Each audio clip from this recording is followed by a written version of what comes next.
maintenant, je vais corriger l'activité et on te demandait d'associer les observations expérimentales suivantes.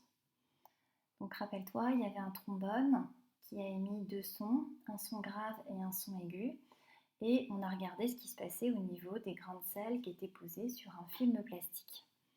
Quand les grains de sel sautillaient lentement, est-ce que ça veut dire que le trombone émettait un son grave ou est-ce qu'il émettait un son aigu? Donc quand ils ont sautillé lentement, le trombone émettait un son grave.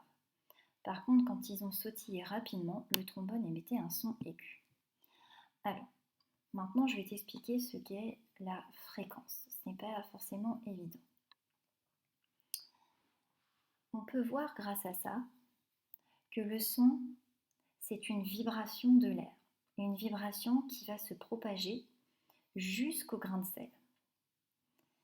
Vu que c'est une vibration, en une seconde, l'air va vibrer. Et va vibrer un certain nombre de fois. Plus il va y avoir de vibrations par seconde, plus le son sera aigu. Et plus la fréquence sera importante. Donc la fréquence, ça va correspondre au nombre de vibrations de l'air en une seconde. Par contre, plus le son sera grave, moins l'air vibrera deux fois en une seconde, donc cela va correspondre à une basse fréquence. Pourquoi les grains de sel sautillent-ils quand le trombone émet un son? Alors déjà, il faut comprendre pourquoi il va y avoir un son. Il va y avoir un son parce que quand le joueur de trombone va vouloir émettre un son, il va faire vibrer les lèvres de sa bouche.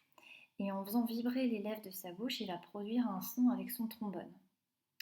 Donc il va produire une vibration. Et cette vibration, elle va entraîner une vibration de l'air. L'air va vibrer, donc les molécules qui constituent l'air vont vibrer.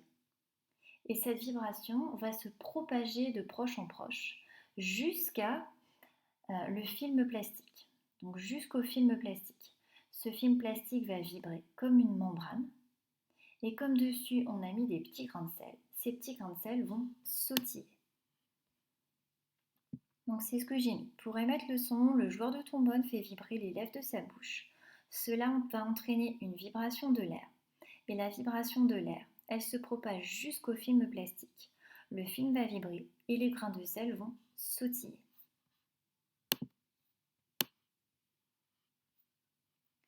Alors, troisième question. Dans le document 2, je t'avais demandé de faire une écoute. Est-ce que tu as toujours entendu un son? Alors, je ne pense pas. Et on te demandait de préciser les limites en fréquence de ta zone d'audition en complétant la zone graduée ci-dessous. Alors, avec le fichier que tu as pu écouter, je pense que tu as dû mettre de l'ordre ici de 150 Hz. Or, ton oreille, elle est bien capable d'entendre des sons qui sont bien plus graves que ça. Donc, je vais t'en faire écouter un.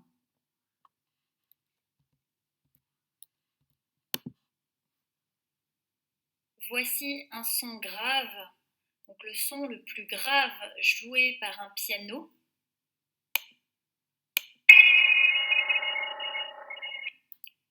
Donc, tu l'entends et ce son a une fréquence de l'ordre de 25 Hz.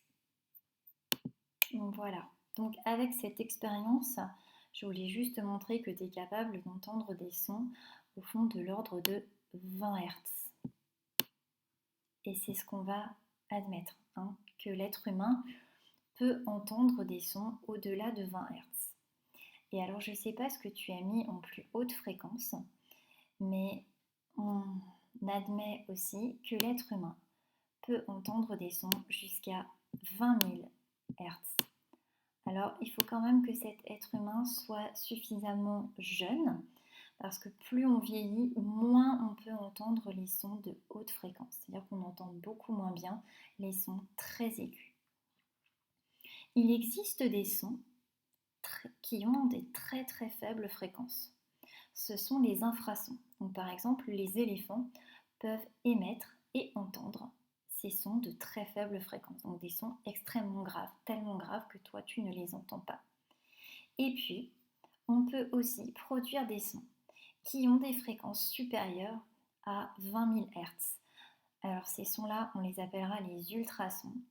Les chauves-souris produisent des ultrasons.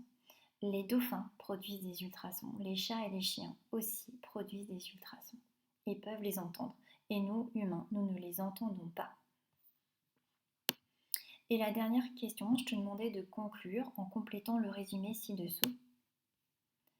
Et c'est ce qui est important, c'est qu'un son, il est produit par une vibration.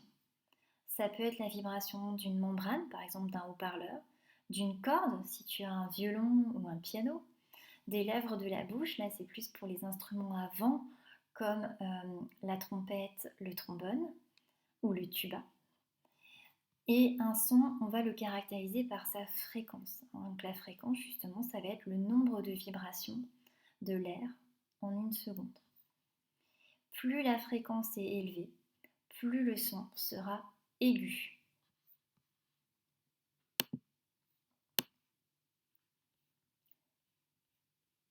Et donc, on va passer à la partie je retiens, page 86. Comment on peut caractériser un son. Donc le plus important, vraiment, c'est de comprendre que le son, c'est une vibration qui va se propager de proche en proche dans un milieu matériel. Donc c'est-à-dire dans un milieu qui contient de la matière, par exemple dans l'air. Dans l'air, ça va être une vibration des molécules qui composent l'air.